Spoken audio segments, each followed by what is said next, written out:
Do you want infinite money for your game? Do you want infinite rare candies? Would you like to be able to duplicate any item in Pokemon Infinite Fusion? Well, I have good news for you guys today. I'm going to teach you how to do that. First thing you need to do is you need to download Cheat Engine. So all you have to do is go to cheatengine.org right here and then click this giant link that says download Cheat Engine. As you'll see on the bottom, you'll have Cheat Engine here. I now have a second copy because I just downloaded it. And that's just an exe, so all you got to do is run it. Now the next thing you want to do is you want to open up your Pokemon Infinite Fusion right here. And then you also want to open up your Cheat Engine right here. Have them open on the screen at the same time so you can work with both of them. First thing you need to know, if you want infinite money, go to any mart, wherever. It doesn't matter who it is.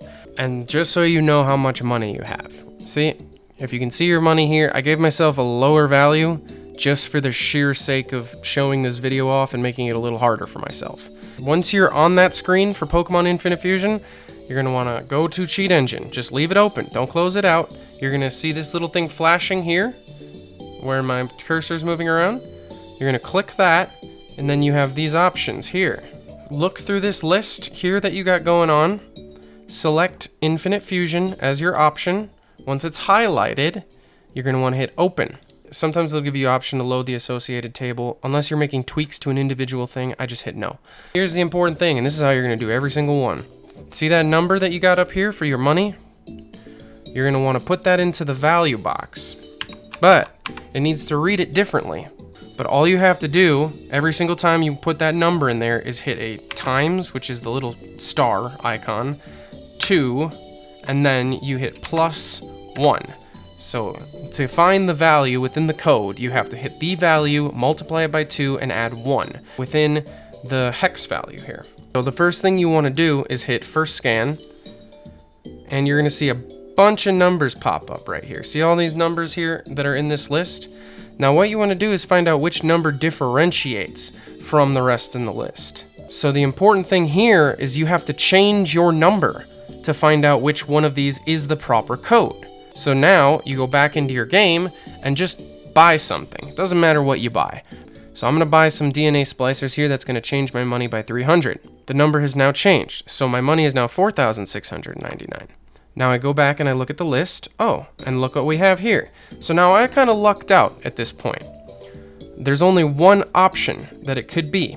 If there's multiple red highlighted numbers in this region, or in any of these numbers, you need to make sure you change your number to your new number. So right, you see this? Your value is going to be 4,699.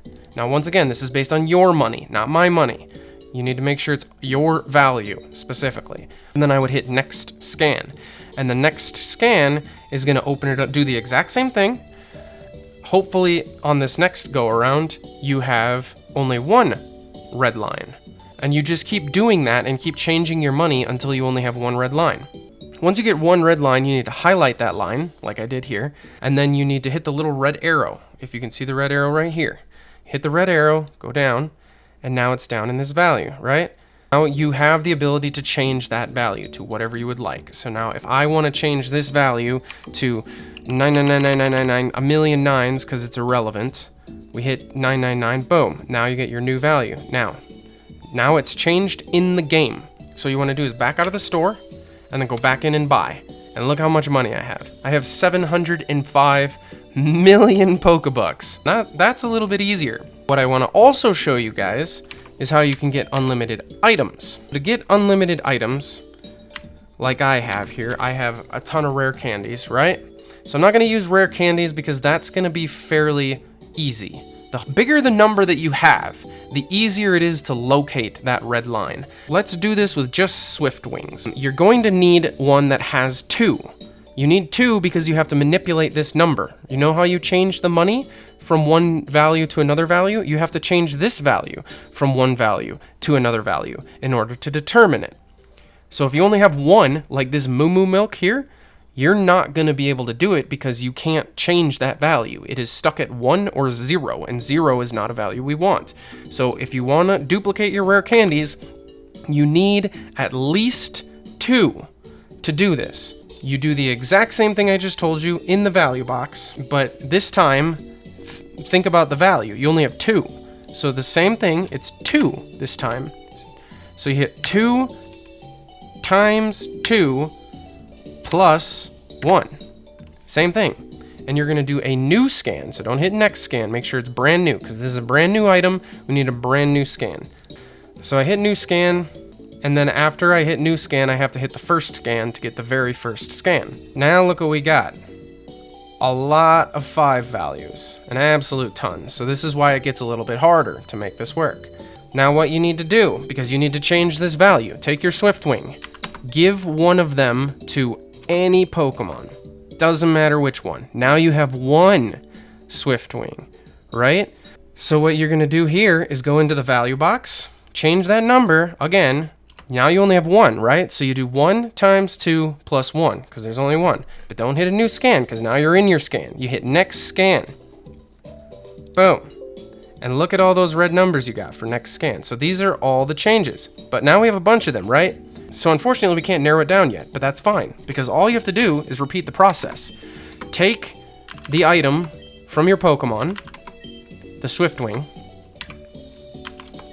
and guess what? Now we have 2 Swiftwings again. So what do you think we do here?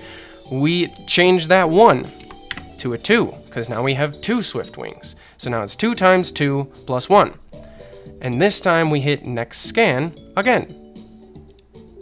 And there it is. It only took a couple tries. So this is going to be the one that we want. You're going to drag it down with the little arrow. So make sure you double click the value right on the number. And then you can change that number to whatever you want. So I'm going to do 100. So we hit 100.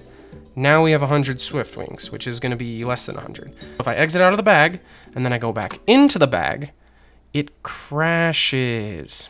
Let me add one addendum. So you know how you have to type in 2 times 2 plus 1?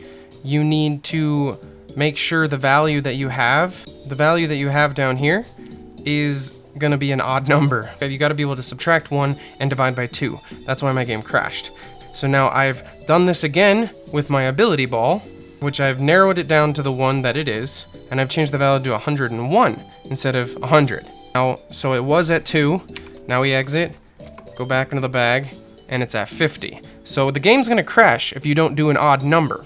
So you have to be able to subtract 1 and then divide by 2. And that'll be the number that you'll get for the item. And you can do this for every single item. And that should do it. If you have any questions, feel free to shoot them at me. I don't know how the coding works. I just know how to do it. Thanks for tuning in, guys. I hope this tutorial helped you out.